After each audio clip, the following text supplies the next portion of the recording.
There he is. Yo, Audio is great. You have the whole world behind you. Oh, now you've moved. I do. It will be behind me again. That's all good. But I got a bunch of questions here. I haven't even looked through them yet, but I thought we could just like quick fire go through a bunch of them, and then I have I have some of the demos from like the very beginning when it used to be the laser remix. But maybe I just be like, hey, and this is the first demo that we did for the song, and I'll just say that, and then we'll play it.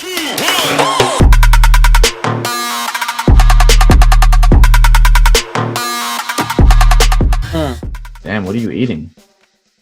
I got Wendy's. Yes, that looked like a Wendy's. wrap. It is. Damn, Wendy's with their wrap. Spicy chicken wrap. Yeah, rock and roll. Let's fire some questions through. Yeah, I got mine loaded up here too. Amazing. Yes, sir. Should we say the person who asked it? Yeah, definitely. Okay, you want me to start? All right, let's go one for one. Okay, love the new tune. I don't have who asked this question, but love the new tune. How did you make the drop lead? That would be mostly on you. The drop lead for the first drop, the that like sound is actually it's a percussion hit. It's and check this out. I'll play the percussion hit.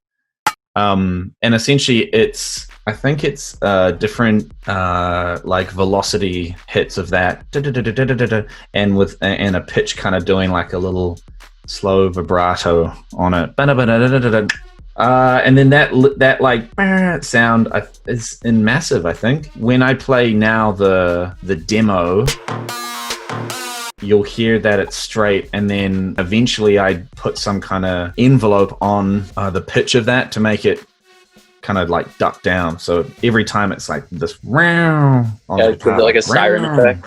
Kind of the siren effect, like a quick siren. DJ Bass Reflex said, whose idea was it to add the Jersey Club drum pattern to the song? And pretty sure that was you, right? Yeah, that was me. We both got asked to do a remix for this song. So we started separate remixes and then decided to like consolidate them and submit it together, but that didn't end up going through. So like we both kind of had our own projects going.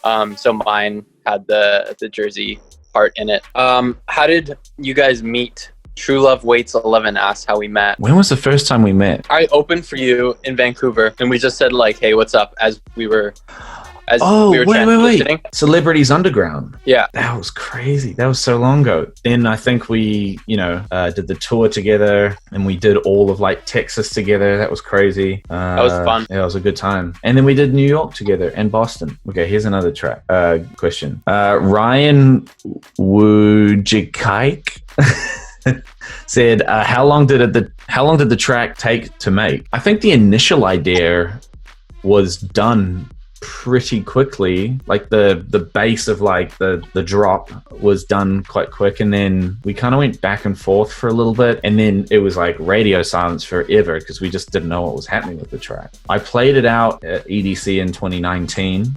That date's been now in 2020 where EDC was meant to happen. So I'd say like a year and a couple months, maybe. I don't know. What do you think? Yeah, that's always a hard question to answer. Is it the amount of time you spent on it, or like from start date to completion? Yeah, I mean, it was over the span of like a year and a half, pretty much. I feel like a lot of that time obviously was just waiting to see what would happen with the song. If like the track was meant to be a remix for another artist, so we were still waiting on like, is that still going ahead? Like, where is the actual like cut off that no, that's not happening anymore, and we need to pursue like an original song? We'll do let's do 2 more questions each. It was nice. I like very much. I want to have sexy time with mother-in-law. That was one of them. Oh, really quickly. John D says, what's the BB stand for in BB Juelz? What does it stand for? It stands for Brick Boy. Brick Boy? Honestly, it doesn't actually stand for anything when I came up with it, but someone told me I should make it stand for Brick Boy, and I kind of like that, so I'll probably start going with that. Brick Boy's gangster. I mean, honestly, I always kind of thought it was gangster. Like BB as in like baby, like baby Juelz, but Brick Boy's badass. I like that. Yeah, also, if anything, it came from baby or BB. Whose idea was it to have all the different drops? I love that shit. Sauerkraft Kid. Sauerkraut. I think that's just a result of us having a bunch of ideas, like a collab, doing 2 separate songs and kind of putting them together. Yeah, that's true, because I remember just as we were kind of wrapping the whole thing up, we were like, should we put like an extra section in, like with after the Jersey? Like it goes Jersey and then it goes the extra trap bit. Should we do like an extra section after that does something different? I'm like, I don't know. I think we just had a lot of like ideas. Yeah, that last halftime section, or the halftime section after the Jersey part, we went through like, it was like 3 or 4 ideas in like a day, and it was like within days of us submitting it too. Someone says, whose idea was it to collab? I think it was just we were due for a collab. Like we were both working closely together with like management and, you know, our styles, I think, coming together in a nice little way. And who said that? Prod D-Clan. I've got a question here that I actually would like to know as well. Yeah. McGovern Noah asks, what is your primary plugin you use for bass? Massive. Always Massive. Really? Yeah. I find it's just awesome.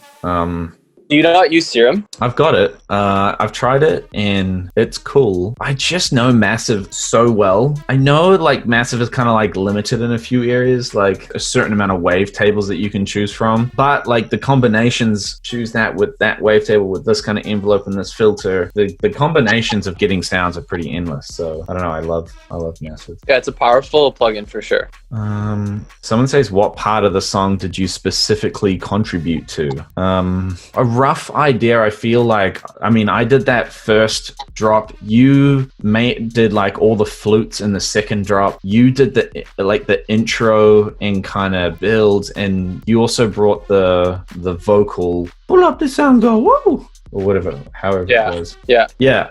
And do you know what was actually hilarious? When I was making when we were doing the outro of the song, I thought it'd be hilarious to put piano in, because it's the only time where there's like an actual melodic chord playing in the whole song. Everything else, there is melodies, but it's like singular, like, you know, there's just one note doing something. But the end of the song is the first time that you hear actual chords play, and I was like, dude, we should make like a VIP with those chords and do like a whole like future, like I could definitely get into that. Do like the next, you know, Chicane second, like 2.0. I think that could be cool. Yeah, this is like probably the most atonal. I mean, like you said, it still has a key because like the bass and then certain notes follow it every once in a while, but it's probably the most atonal track I've ever worked on or put out. Yep. Until the very end where it goes, the chords come through. Yeah, those chords were a nice touch. Someone says, Saturation on top says, is it true what people are talking about in the market that Juelz will be the next new thing?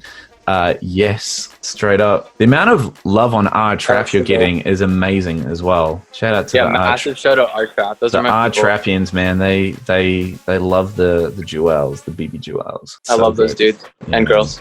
Yeah, man, they froth. Think I have any more questions? Do you have one last question? Yeah, let's see. How difficult was it to do the collab on opposite sides of the world? Asked James K. Monaghan. What do you think? I mean, you could have been like one city over and it would have been equally as difficult, but yeah, exactly. That's exactly what I was going to say. The hardest part was the fact that you're in FL, so you just have like we had to send stems back and forth every time. Every time was converted to audio. So there is limitations on like being able to do creative stuff. If you had the project file and you saw everything. Also, I feel like the reason why I was able to, by the way, I'm very proud of myself. I feel like together we mixed this song down really well, and then I gave it a cheeky master. But working in stems and audio to like make that song slap was just so good. Like I don't think I could have done that in an actual session where you have all the MIDI patterns and all the automations, but just having all audio laid out in front of me was like, turn that up, like make that, bring the levels all around. So in a way that's cool, and I'm going to start doing that when I do all my mix downs, actually bounce everything to like stems and then go through and mix it.